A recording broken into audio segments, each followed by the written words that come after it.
Together, growing in faith, changing communities. Igama likayise benendodana nomoya ocwebileyo.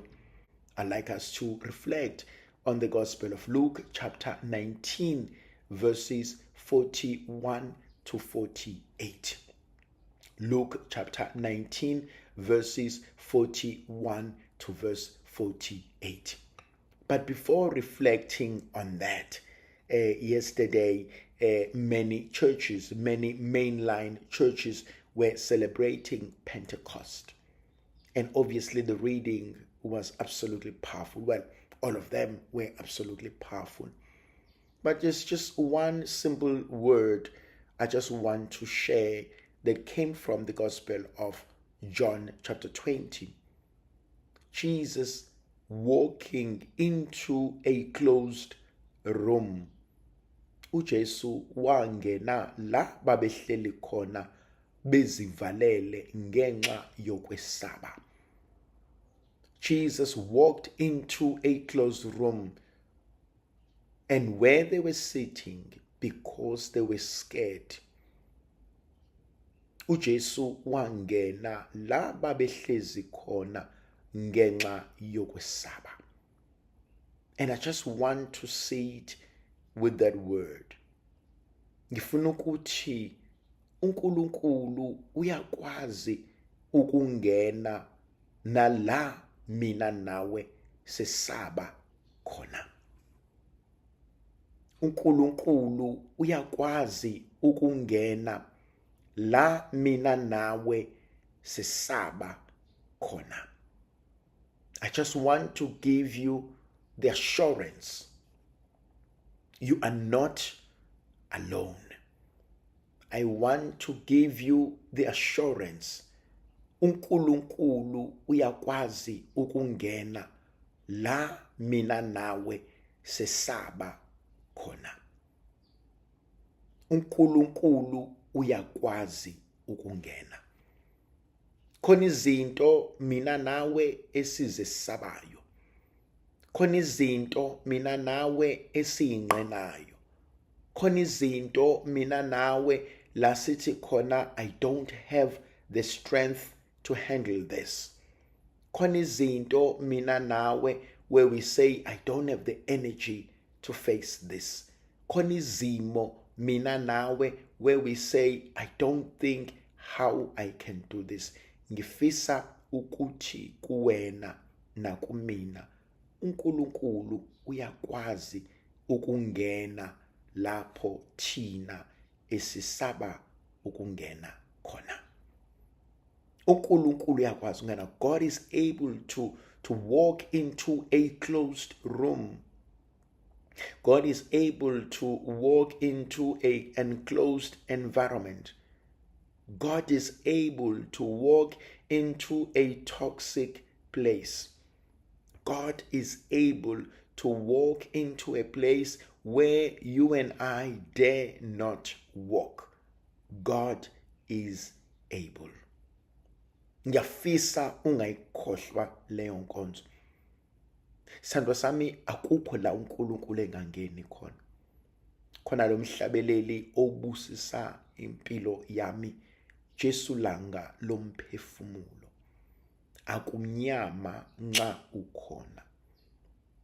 Akukho la uNkulunkulu engakwazi ukungena khona. Ngiyafisa namhlanje kuseni, ngiyafisa namhlanje mini, ngiyafisa namhlanje ntambama, ngiyafisa namhlanje ebusuku ungangabazi ubukhona bukaNkulunkulu. Kwesinye isikhathi kungenzeka uyitshela ukuthi uNkulunkulu usekukhohliwe. Kwesinye isikhathi kungenzeka uyitshele ukuthi uNkulunkulu angeke amelane nalento. Kwesinye isikhathi kungenzeka uyitshele ukuthi uNkulunkulu angeke ayivume lento. Ngifuna ukuthi akukho la uNkulunkulu engangeni khona. Akukho la uNkulunkulu engangeni khona. Bese kuba khona le element engifisa ukuya kuyona. He will not have come if we were perfect. Wayengeke afike ukube vele sasingcwele. Ingakhe ethi ezwini lakhe uzele bona laba. Uzele ukwehluleka kwethu. Uzele ukusaba kwethu. Uzele ukubalisa kwethu. Uzele ukuxakeka kwethu. Uzofika, ingakho amadoda amaziyo athi ungumavula kuvaliwe. Ingakho amadoda amaziyo ayibonile imisebenzi yakhe, awabonile amandla akhe, ayalazi igalelo lakhe. Isiphuzu lami lesithathu nelokugcina bese ngiqhubekela ezwini lanamhlanje. Muvumele uNkulunkulu angene. Allow God inside. Muvumele uNkulunkulu angene. Ngiyacela. Mthembe. Mvumele angene. Allow him to enter. Allow him to be part of your life. Allow him to journey with you. Mvumele uNkulunkulu angene. Muvumele uNkulunkulu ahlale phansi. Muvumele uNkulunkulu ahambe nawe. Muvumele uNkulunkulu akulawule. Muvumele uNkulunkulu. Allow him. Akukho odinga ukwenza. Akukho odinga ukuyikhathaza ngakho. Just tell him, kulungile Nkosi, I surrender. Kulungile Nkosi, you can enter. Kulungile Nkosi, you can come. Kulungile Nkosi, you can journey with me. Kulungile Nkosi, ungangiphelezela. Kulungile Nkosi, ungahamba nami. Just allow God. Surrender. Thandwa zami, there is so much power when you and I surrender. There's so much power when you and I just surrender. Surrendering is not an act of being a coward. Ukuvumela izimo akuchazi ukuthi uyigwala, but ichaza ukuthi unesibindi. Kuchaza ukuthi unesibindi futhi kukhona lento oyithembile. Surrender. Let God be God. Let him take over. Let him sort it out. Let him deal with it. Let him stay in control. Allow God. Just surrender. Nkosi, sengishiyela kuwena. That's beautiful and that's powerful. Nkosi, sengifike esigabeni la engithi take over. Nkosi, sengishiyela kuwena. Noma yini obona right, noma yini ongifisela yona, noma yini ongithandela yona, ngicela ukukwethemba ngempilo yami. Ngicela ukukwethemba ngomntanami. Ngicela ukukwethemba ngomsebenzi wami. Ngicela ukukwethemba ngomshado wami. Ngicela ukukwethemba ngesimo sami. Nanti igama, Nkosi, ngicela ukukwethemba ngakho konke. Imagine if we had that attitude. Imagine if we had that prayerful mind. Nkosi, ngicela ukukwethemba ngakho konke. Sambeni sezwini lanamhlanje. Luke chapter 19 verses 41 to verse 48. There's something so powerful there. Jesus came closer to the city. When he saw it, he wept.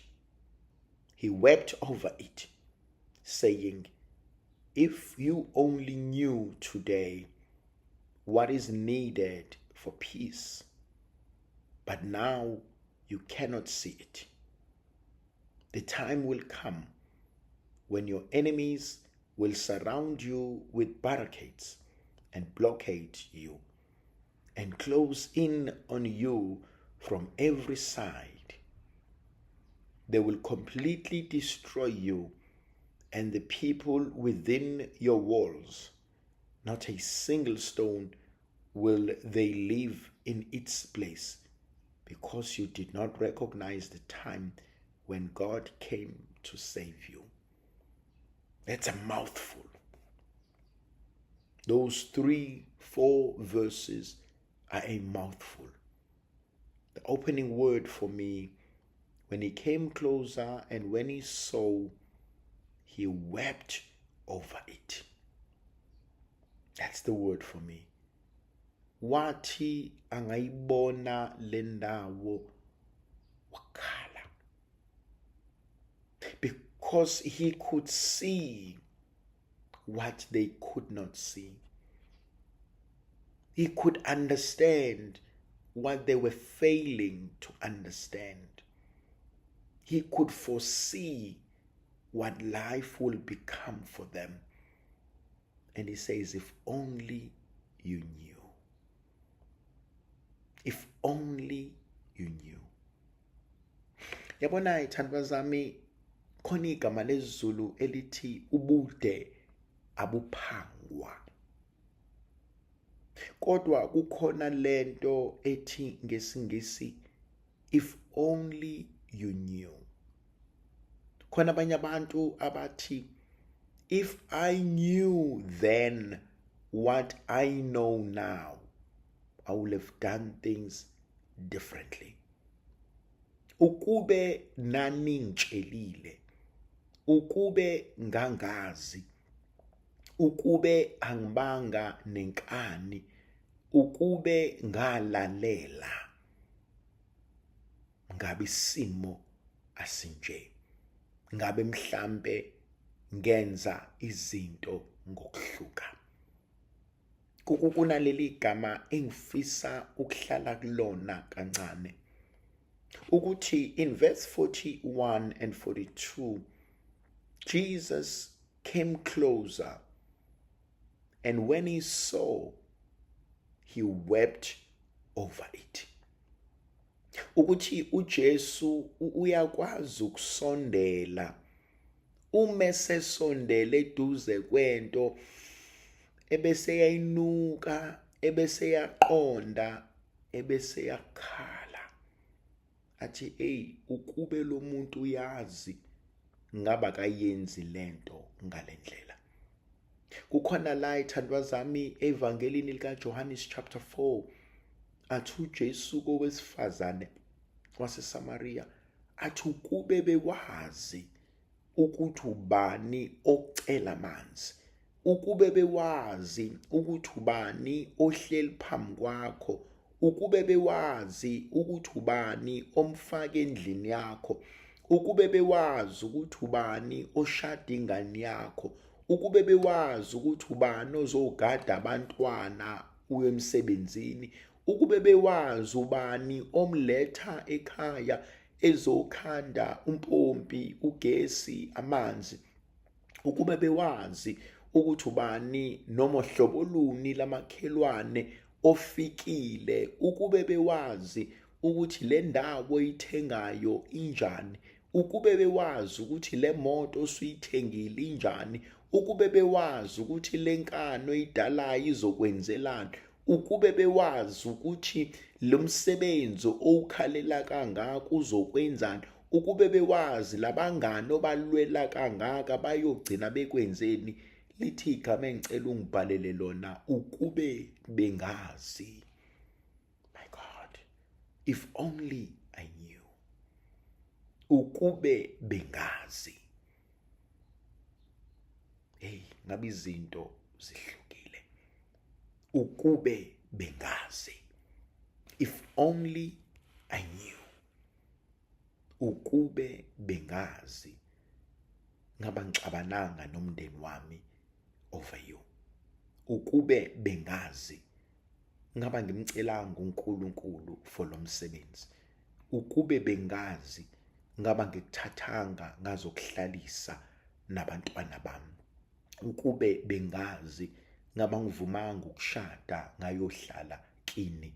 Ukube bengazi bengeke ngimove into that neighborhood. Ukube bengazi bengeke siyithenge leya moto. Ukube bengazi bengeke ngikupresente ngemoto ezokubulala after 2 weeks. Ukube bengazi. If only I knew. Angithinta uJesu. Kahle kahle uyangisabisa. Angithusa. Lithi izwi likaNkulunkulu wasondela, wabona, walila. Wasondela, wabona, walila, wakhala. Wathi bheka, ngiyabona ukuthi kuzofika isikhathi la izitha zenu zizonivukela. Kuzofika isikhathi la bezonivalela. Kuzofika isikhathi la bezonilimaza, akukho nokodwa okuzosinda. Kuzofika isikhathi la izinto zizoba muncu. Kuzofika isikhathi la ukudla kungasadleki. Kuzofika isikhathi la obubathembile sebekuphendukele. Kuzofika isikhathi la usuwedwa sebekushiye kubonke. Kuzofika isikhathi. Yabona uyangithinta. Elokuqala izwi ukube bengazi. Elesibili izwi lithi kuzofika isikhathi. The time will come. Kuzofika isikhathi. Umbuzo wami uthi, will I be ready? Ngube nginawo yini amandla okumelana naleso simo? Ngube nginawo yini amandla okubhekana nalobo bunzima? Ngube yinakho yini okwanele emgodleni wami okusutha uma sekunendlala? Ngube nginakho yini emgodleni wami okuhlala kahle uma konke okunye kungasenzeki? There's a beautiful poem I once read. I think it's called Goodbye in the Airport or something like that. I'm not sure. But it's something like, I was standing in the airport area and I heard a mother or a father and a daughter saying goodbye to each other. And as they were saying goodbye to each other, the old man says, I wish you goodbye. I wish you good happiness that will carry you through the loneliness nights. I wish you love that will carry you in your lowest. I wish you laughter that will see you through your cries. I wish you blessings that will navigate through your difficulties. I wish you God's light that will help you in the darkest moments of your life. I wish you enough love that will make you see and carry yourself through the loneliness moments of your life. And it continues. And the poem continues, or the story continues. As they did this, then therefore hugged. And I couldn't help but I turned around and I asked, why do you say this? And he said, it is an Irish blessing that we say to each other. And he says, I am an old man, and I don't think by the time my daughter comes back, I will still be alive. Uthi, by then, possibly I will be dead. Kodwa, I wish you enough so that when I'm no longer there, life will be kind to you. I wish you enough so that when I'm no longer there, you will always remember Daddy always loved you. I wish you enough. Go and check that. I think it's called I Wish You Enough. Go and Google it. I wish you enough. And go through that. And uJesu kumina ukuleso sigaba la ethi khona mntanami, I wish you enough. Yabona khona into, yabona masayingane sizingane in every aspect, to a point yokuthi sizingane kunezinto esingaboni. Kodwa ezisikhula sibabadala kunezinto esiye sithi I wish abantwana bami ngingabanikeza okuningi. I wish abantwana bami ngingabatraina kokuningi. I wish abantwana bami kuningi abangakwazi engathi noma kuthiwa angisekho, they will know how to live and survive. I don't remember the author of the poem, but if you go to Google and team, check this out for me. I'm asking if the team can please help me out here. I think it's called I Wish You Enough. If the team can just go, or someone can just go and confirm that and come back and tell us. But I think it says I Wish You Enough. And it's a poem. The team, if the team can do that for us. I wish you enough. Kunezinto eziningi. Kunezinto eziningi that in our lives as we grow older, we say, ngiyafuna umntanami ayazi lento, ngiyafuna umntanami abe se ready for lento, ngoba khona izimo ezofika ithandwa zami. Unfortunately, fika inkosi sisikhumbule. Zifike sesicimezile, sifike sesibiziwe inkosi. Kodwa I wish you enough. uJesu into asifundisa yona in these 4 verses. He saw them as they came closer and he wept because he could see what they don't see. There is an African proverb, and this African proverb says an elder is able to see while sitting down what no child can see even climbing the tallest mountain.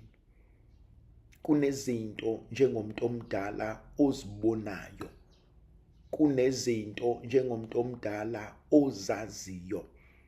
Kunezinto njengomuntu omdala ozibuka ngenye indlela ingane engasoze yazibuka ngayo.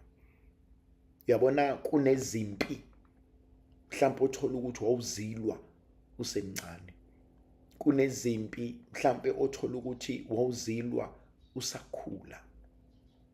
Kodwa musukhulile usunengqondo.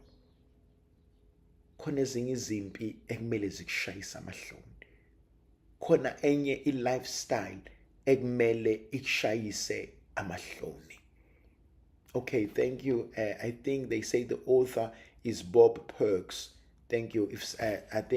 Thank you, Lisa. I think Lisa has just checked that out for us. Lisa says, Lisa T says it's Bob Perks. So I Wish You Enough by Bob Perks. Thank you, guys. Thank you very much, Lira. Thank you very much for those who have gone out to check it for us. Yes, Tintin, I Wish You Enough by Bob Perg.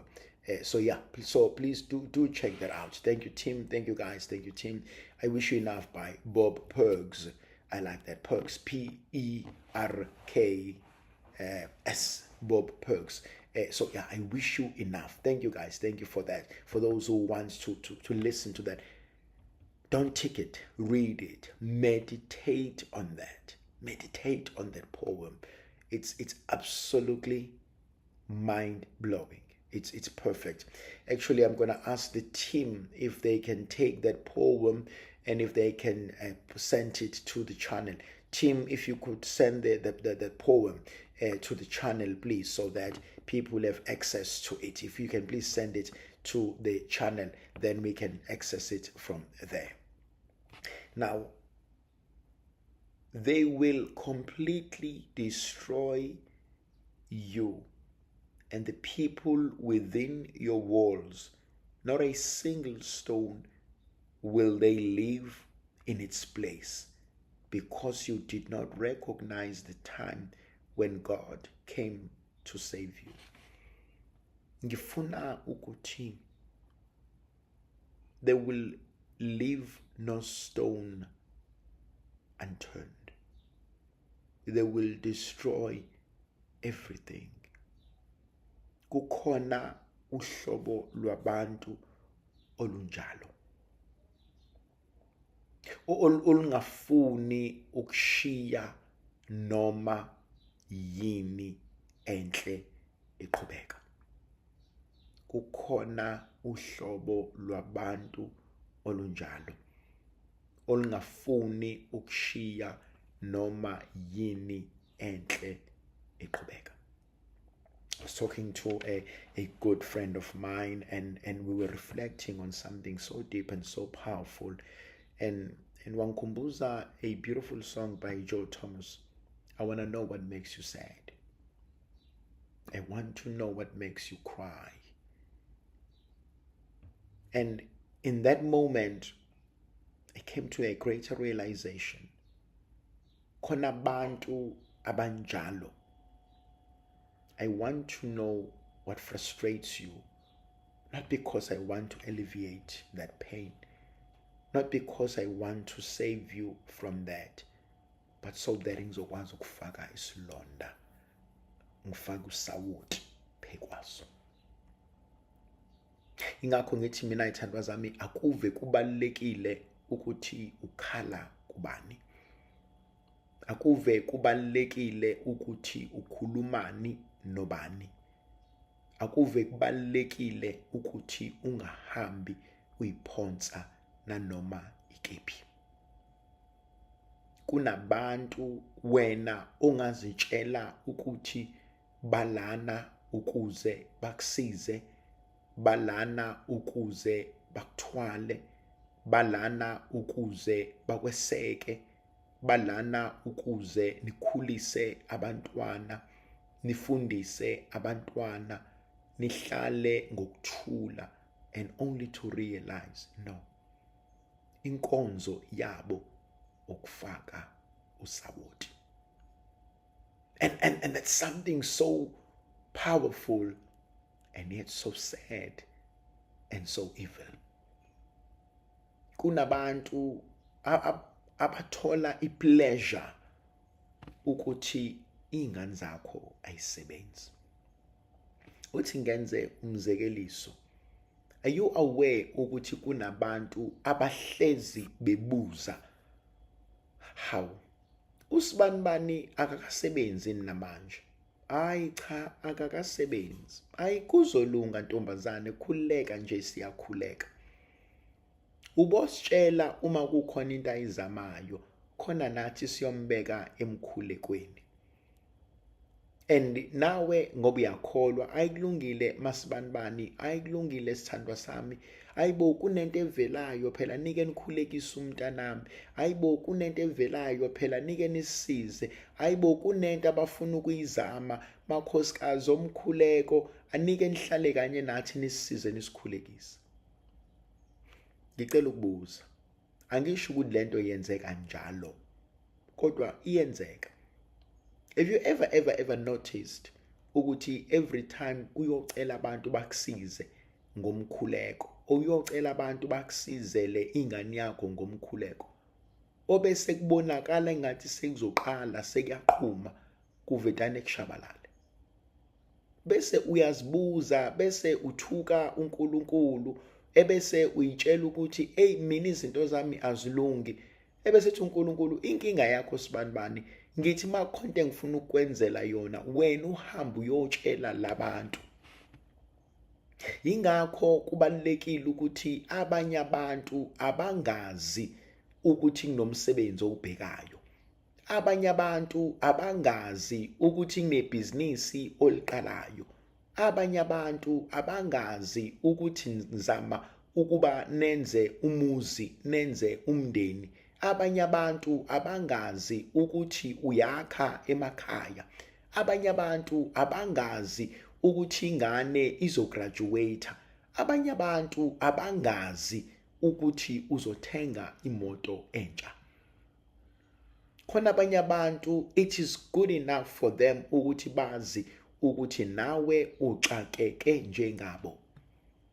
Abanye abantu it is good enough for them ukuthi bazi nawe uyaphanta awunalutho. Abanye abantu it is good enough for them ukuthi bazi ukuthi nawe nje ayikho into yakho elungayo, ngoba uzolokhu ukhuluma kanti uJesu usethe they will destroy you. They will leave no stone unturned. Khona abanye abantu thandwa zami ubobona emcimbini kuncika imicimbi esihambayo kodwa ukuhamba ukubona. Khona abanye abantu uma kuthiwa kuvulwa ibhodlela, yabona nje sivula nje ibhodlela depend ukuthi uphuza nhloboni, kodwa leli livulwayo yabo balivula balipitshize balahla isivalo.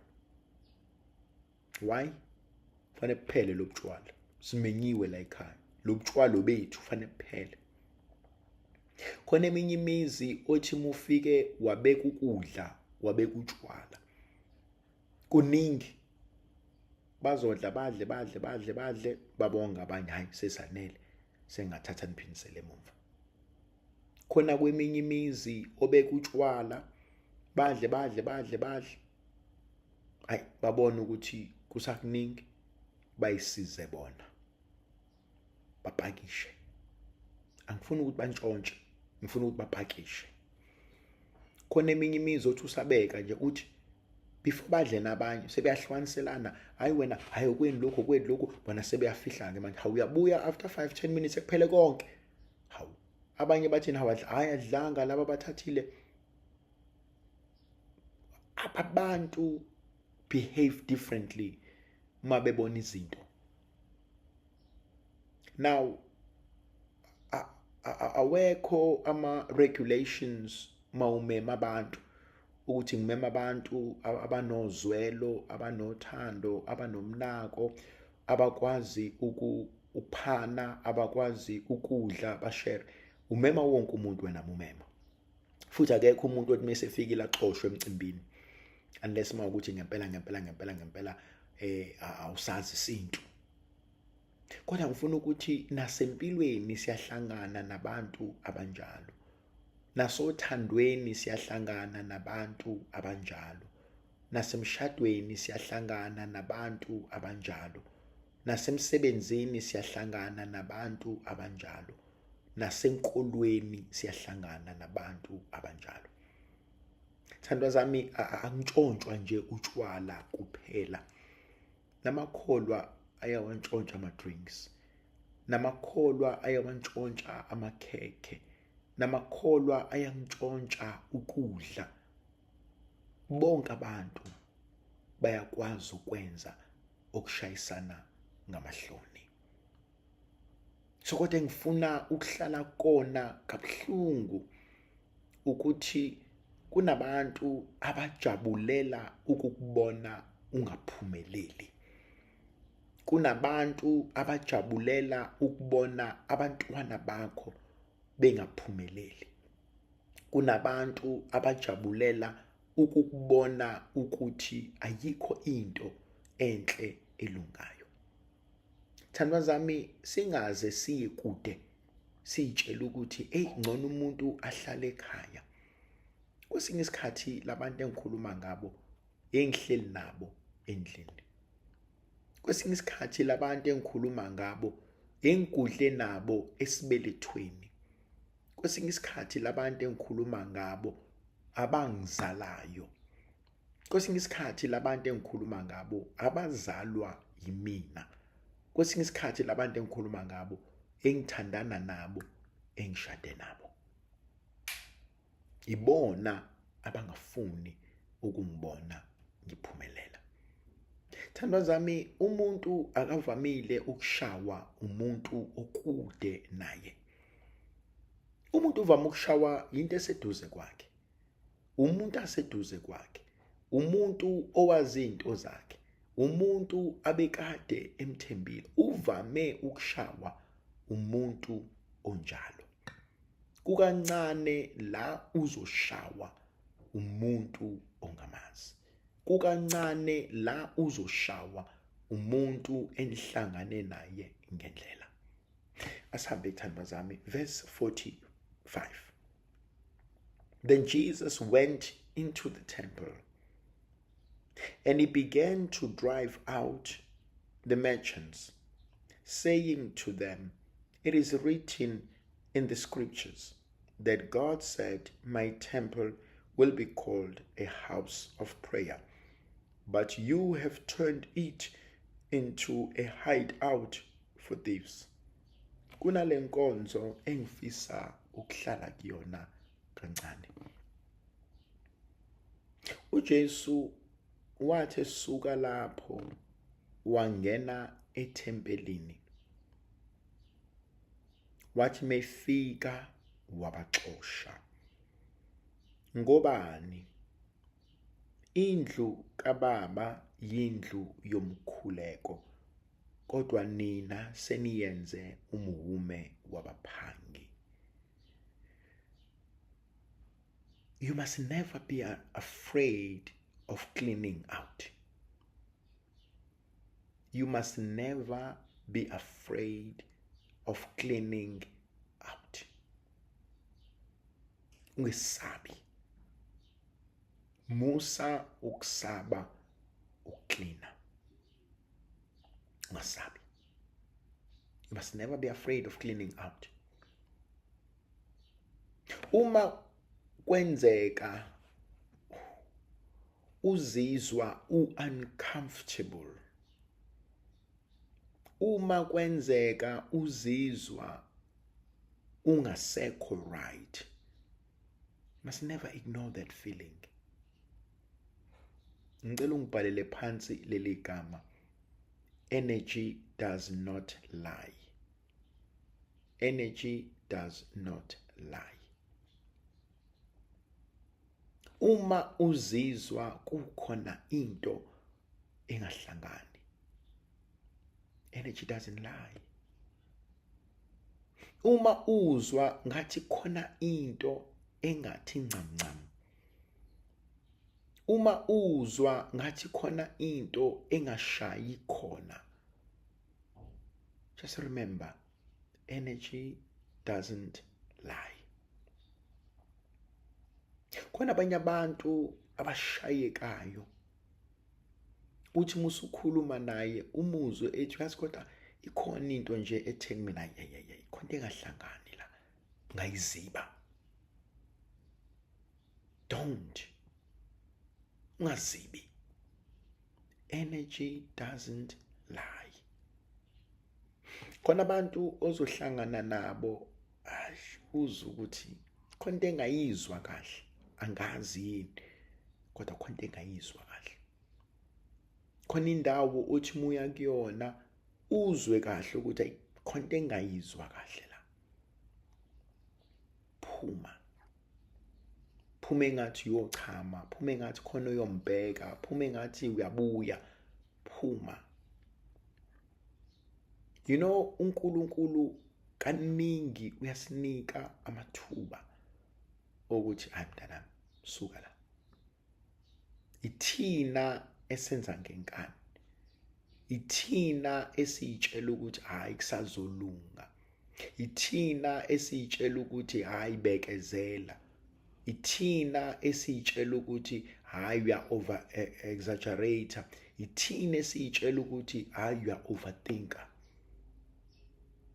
Energy doesn't lie. Into engithinta ngoJesu, it's clear. This is what it's supposed to be. but this is what it is. This is what it's supposed to be, but this is what it is. Thandwa zami, kunezinto esizibonayo, kunezinto esizaziyo. This is what it's supposed to be, but it's not. But this is what it is now. Phuma, hamba, usahlaleleni, usahlaleleni. Uzoze ulimale uhlaleleni. Uzoze ulimale kungani uzinikeza into obonayo ukuthi kahle kahle iyangilimaza. And so uJesu is very clear. Is very clear.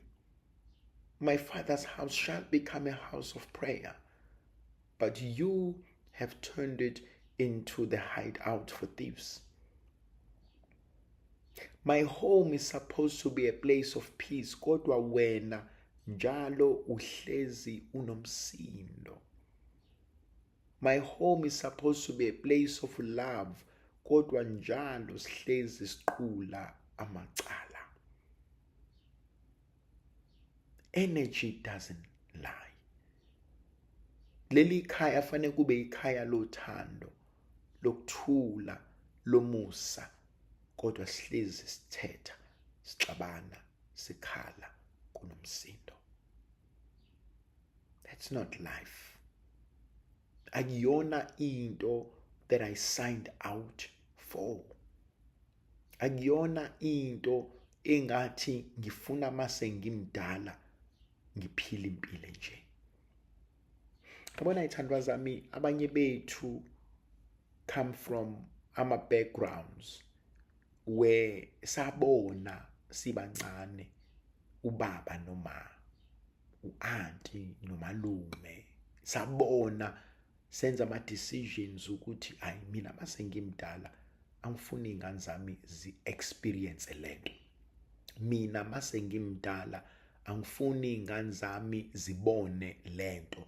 Mina mase ngimdala angifuni unkosikazi wami a experience lento. Mina mase ngimdala angifuni umyeni wami a experience lento. Mina mase ngimdala angifuni ukuba nje emshadweni. We saw it. We experienced it. We saw it every day, every night. And we made a promise to ourselves, mase ngishadile angifuni umsindo. Mase ngishadile angifuni ingxabano. Mase ngishadile ngifuna ukuthula. Now, when I see it isiyenzeka empilweni yami, then it frustrates me. Mase ngiyibona yenzeke einganeni zami, then it frustrates me. Bese ngithi mina, pho uhlaleleni, pho uvumelani. If this is not the life that you said mase ngimdala ngiyayifuna, uyivumelani pho manje? Kunezinto esasingeke sikwazi ukuzenza kakhulu sayingane, kodwa sesibadala manje. Yabona mina ithandwa zami ngihlezi ngisho namanje ngiyasho. And bayazi abavama ukusebenza nami, kunezinto engengikwazi ukuzenza. And mangishilo ukuthi ngeke ngikwenze, awuzame enye indlela, lokhu ngeke ngikwenze, ngisuke ngiqinisile. Ngikusho futhi ngenhlonipho enhle, ngeke ngikwazi ukwenza lokho, ngeke ngiphumelele, asingakwenzi kanjalo. Whether ungumphathi noma uyena, whether uyibossi noma uyona, whether uline manager noma uyona, it doesn't matter. It has nothing to do with your position. It has everything to do with my principles. It has nothing to do with authority. It has everything to do with my principles. and uzokwazi ukuthi njengoba ethe ngeke ayenze ngempela. I always say, if you cannot stand for something, you fall for everything. Write that down for me. If I cannot stand for something, I fall for everything. If I cannot stand for something, I'll fall for everything. You will fall for everything. Ngoba you cannot stand on anything. You cannot have a stand. You cannot have a backbone. You cannot have a stronghold. I stand for this. I stand for this. This is a principle. If you cannot stand for something, you will fall for everything. Ngoba siyazi ukuthi vele loyana uvuma noma yini, vele loyana wenza noma yini, vele loyana everything goes. Uthi uJesu no. Not emzini kababa. Khona lento ethandwa zami esishayayo, esilimazayo. Ukufuna ukuthandwa at the expense of the truth or principles. Ingozi into yokufuna ukuthandwa. Mina ngihlezi ngithi kulungile ukuthi umntanami angizonde. Alright with that. Akangizonde. Kodwa akangizondela iqiniso. Ngoba ngiyafisa mesemdala athi kumina kodwa wayengithanda baba wami. Waye strong, waye hard, waye harsh, wayitshelana amaqiniso, wayithetha, wayekuthatha kubeke la, kodwa wayengithanda. I always believe ukuthi uthando must always be balanced. I have a soft spot for my kids. Soft spot. I love ingane. I have a soft spot. But don't mistake my soft spot and think you can walk all over. I will still sit with you and sokhuluma ungakwenzi ukuthi. I'll be very strict. I will sit and say, yes, I love this. Yes, let's do this. Yes, I encourage this. Yes, I support you with this. God, but don't you dare think you can walk all over. And wasithole isandla esokubuyisa. Because ngiyafuna ube indoda musumdala. Ngiyafuna ube owesifazane onamandla musumdala. I am grooming you to be a powerful man. I am grooming you to be a powerful woman. That's what I'm grooming you to become. That you can face anything in the world and know ukuthi I am loved, but I'm also principled. That's what I believe uthando should be. Siyazi ukuthi ngeke ulungeke nalokho. Uyabona khona izinto okufanele abantu obathandayo bazi ukuthi mnganami singadlala ngakho kodwa asilaphana, asikwenzi lokho laphana, because loya muntu angeke ayivumele yana. And I always believe khona lento engiyithandayo, mhloniphe umuntu ungamsabi. Mhloniphe ungamsabi. Because ngiyamhlonipha angeke ngikwazi ukuyenza leyo nto. Ngimhlonipha engibona noma engangiboni. Ngimhlonipha ephambi kwami noma engekho phambi kwami ngoba ngiyamhlonipha. Thandwa zami, awusoze wamlusa umuntu. Awusoze wamelusa umuntu. Isilwane eseluswayo. Umuntu uluswa inhlonipho. Ngeke ngiyenze lento ngoba usibanibani ngeke ayithande. Angeke ngifune usibanibani aphatheke kabuhlungu ngenxa yezenzo zami, ngenxa yokukhuluma kwami, ngenxa yokuziphatha kwami, ngenxa yobudedengu bami. It's not ukusaba, it's ukuhlonipha. There's a huge difference between those two, respect and fear.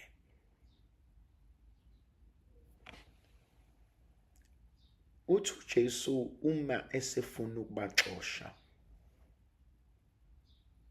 ngiyamthanda verse 45. But you have turned it into the hideout. It was not like this. Every day Jesus taught in the temple. The chief priest, the elders of the law, and the leaders of the people wanted to kill him. But they could not find a way to do it because all the people kept listening to him, not wanting to miss a single word. Zuthu izinto engifisa ukuya kuzona. The chief priest, the elders of the law, the scribes, they wanted to kill him.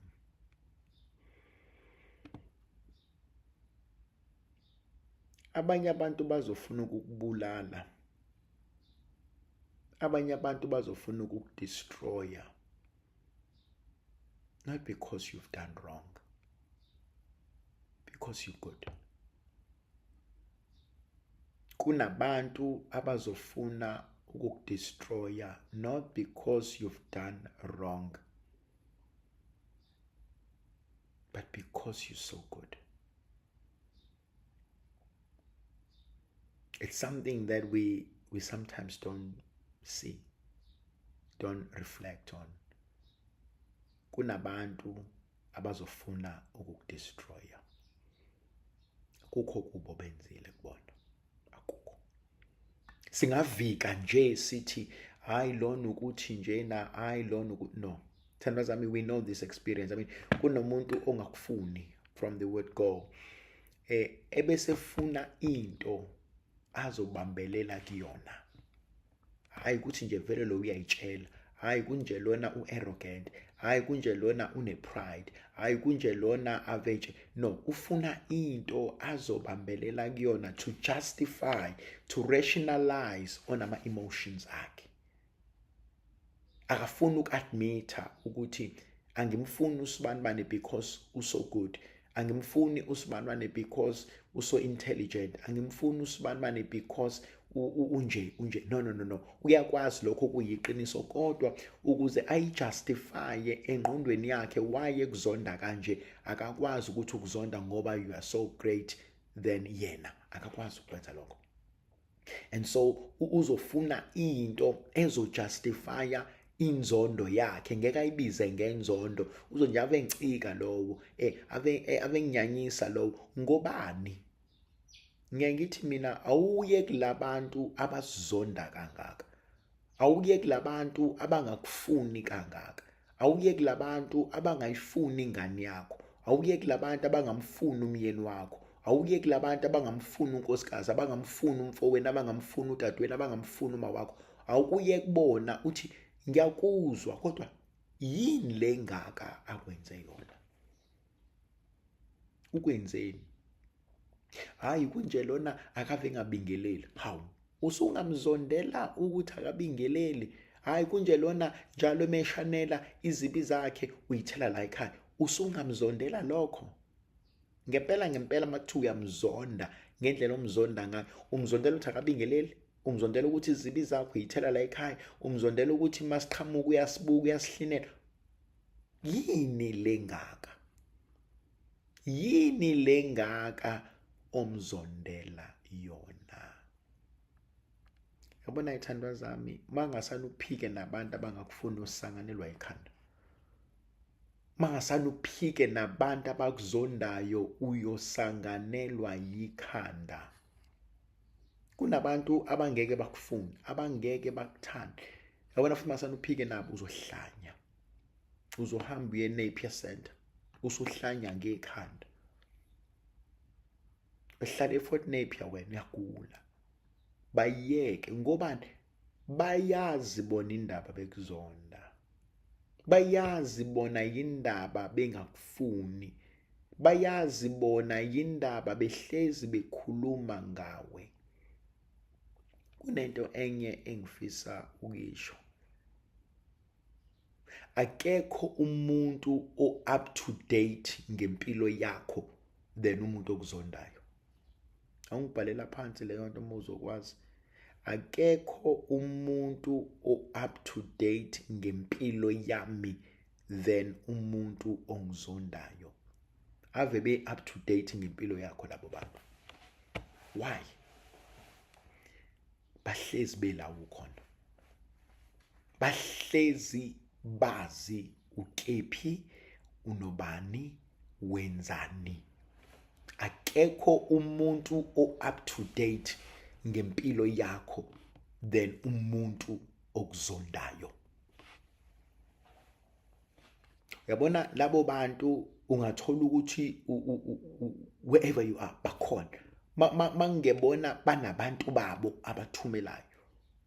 Akekho umuntu up to date ngempilo yakho than umuntu okuzondayo. They know everything.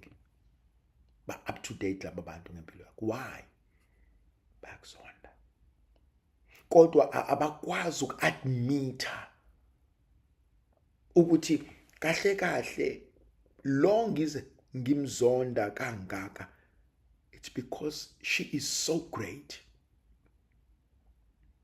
Yazi khona omunye umuntu okuzondela ukuthi uthandwa abantu. Khona omunye umuntu okuzondela ukuthi wena mawufikile nje abantu nje baya enjoy kuba nawe. Khona omunye umuntu okuzondela ukuthi yazi masiye kuba lo yamama have kuba mnandi, siyadla kube mnandi kuhlekwe. Baba kuzondela nje ukuthi wena yazi khona umuntu ozokuzondela ukuthi wena uyababize nje abangani bakho nihlalele phansi uyopheka amanqina. Yabona amanqina amanqono, ama chicken feet. Niphekela ama chicken feet, nidlele kujatshule kuhlekwe kube ndlani besidla inyawo amawotwana. Besidla inyawo. How seningaze nodla nje inyawo no, it's not ukuhlupheka. Ukuthi sabe sodla inyawo it's not sahlupheka. We just went and besidlela inyawo, besihlekela, besidlala umculo, bekumnandi. Nahlala isikhathi sida ngapho nidla lezo zinto. Akuzonda. Akuzondela ukuthi nje beniyodla inyawo. Akuzondela ukuthi nihambe nayothenga inyawo zenkomo, amanqina enkomo, nahamba nayo wapheka, maqeda nahlala phansi, nanibambisana ngethambo nahleka. Khona umunye umuntu ozokuzondela leyo. Hayibo, ungizondela into ka less than 300 rand, uyangizonda. Ngifuna ukuthi ithandwa zami khona abantu abazokuzonda. Kodwa they want to find a reason why bekuzonda. Lithi izwi likaNkulunkulu, the chief priest, the scribes and the elders wanted to kill him. Why? Wenzeni? Kwesinye isikhathi mina ngihlale ngimbuza umuntu, yini umzonde kangaka uSibanibani? Wenzeni kahle hle? And you realize ukuthi hayi man, wena udliwa isilwane wena ushawa isilwane hayi. Yes, angabheda nje loyana bele yana, kodwa in all truth ushawa isilwane nje mntakama. There's nothing wrong ngale yanto. Lokho akwenzile lokho yanayo into eyenziwa wonke umuntu enganami ngiyayenza nje le yanto. Yini uzumzonde kangaka mina ungangizona? Hayi wena ungcono phela, wena umngani wami. Hayi wena ungcono phela ngikujwayela. Hawu mfethu engani uthe yanginyanyisa nje le yanto pho mina. Engani nawe uyayenza nje. Why pho? Hayi wena ngitshela iqiniso umzondelana.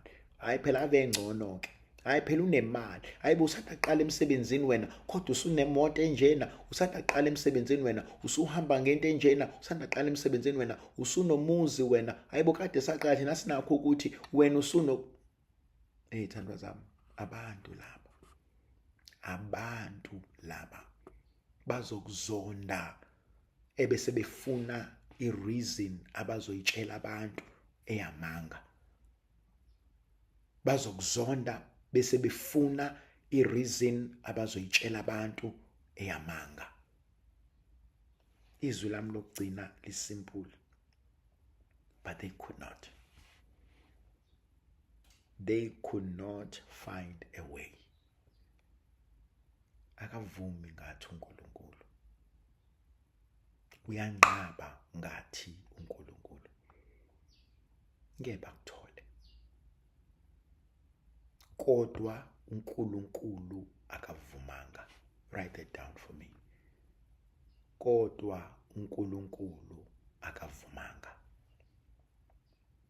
Bahlala phansi, bahlela, baplana, kodwa uNkulunkulu akavumanga. Cela ungibhalela phansi lelo gama, kodwa uNkulunkulu akavumanga. Ingakho ngihlezi ngithi mina, sithandwa sami, musa ukukhathazeka ukuthi abantu bathini, musa ukukhathazeka ukuthi abantu benzani,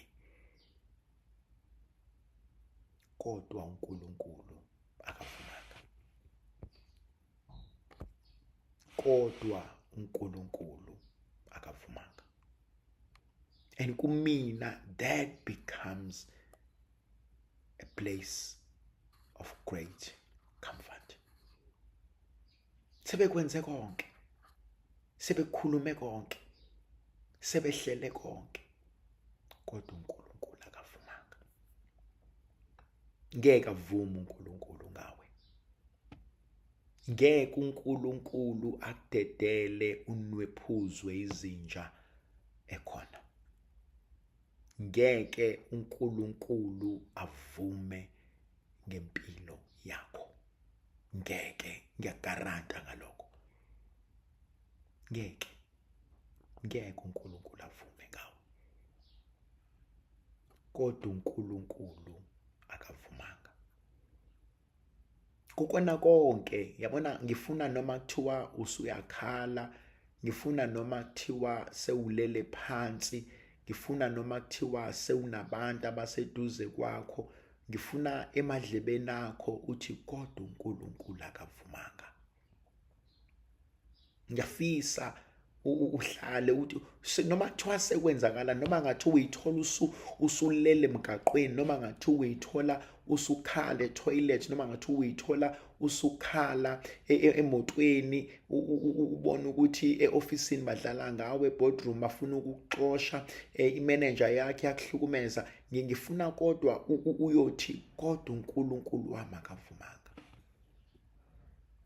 Ukuthi bona benzani, ukuthi bona bahlelani, ukuthi bona bathini, ngiyafisa, ngiyacela sithandwa sezulu, kodwa uNkulunkulu akavumanga. Ngiyafisa uwabhale phansi. Yabona kunamagama engifisa engathi besingawabhala even nasemabunzini ethu ukuthi phela we can't, but yabona engathi ngingaqhamuka, ngifane ngithi kodwa uNkulunkulu akavumanga. Kodwa uNkulunkulu wami akavumanga. Lubufakazi kumina, lilintshumayelo kumina ukuthi hayibo besiyitshela kodwa uNkulunkulu wami akavumanga. Yabona, ngiyafuna ubuyele uyongena eofisini, uyongena eboardroom, uyongena uyohlala edeskini lakho, uyohlala kwiplant, uyongena wherever you are la usebenza khona. Bonke abantu bayitshela ukuthi kunje, besofane nje bebone ubhalile ukuthi kodwa uNkulunkulu wami akavumanga. Nabahleli phansi abasadiscussa, kufane kuvele kuma phones abo status sakho sithi kodwa uNkulunkulu wami akavumanga. Basanganelwa amakhanda ukuthi hayibo usekhuluma ngani uSibanoni ngoba sithi isinqumo thina sikakasenzi, usekhuluma ngani uSibanoni ngoba thina sithi sisazomtshela, nange sethi kodwa uNkulunkulu wami akavumanga. Kanti lo muntu uyakwazi ukubona izinto thina esingaboni, kanti lo muntu uyakwazi ukuhlelelwa izinto thina esingazazi, kanti lo muntu uyakwazi ukulwelwa izimpi thina esiyitshethe sinqobile. Besethi obhala kahle kodwa uNkulunkulu wami akavumanga, futhi akasoze avuma. Kodwa uNkulunkulu wami akavumanga. It's so powerful.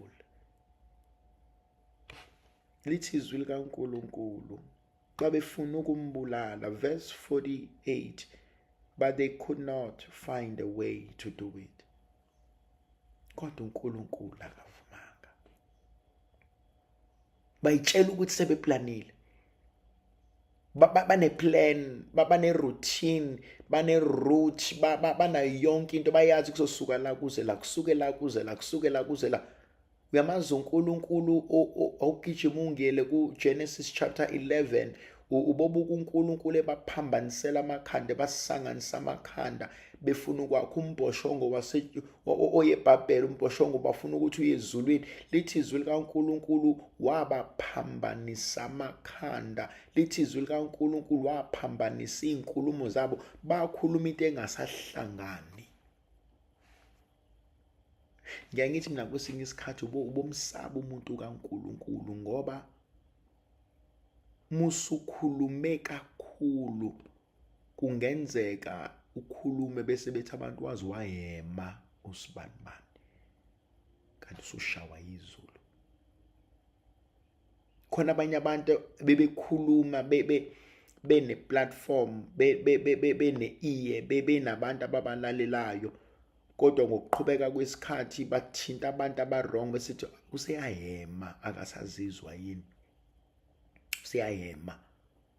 Ngoba usuthinta abantu abangathinti, usuthinta iso likaNkulunkulu, sewuthinta abantu engadlalelwa kubona bese kuthiwa useyahema usibanibani.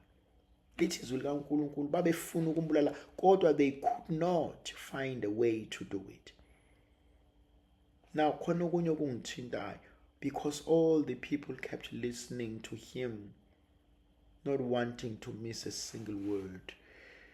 Abantu abayi nganxanye bengamanzi. Abantu abayi nganxanye bengamanzi.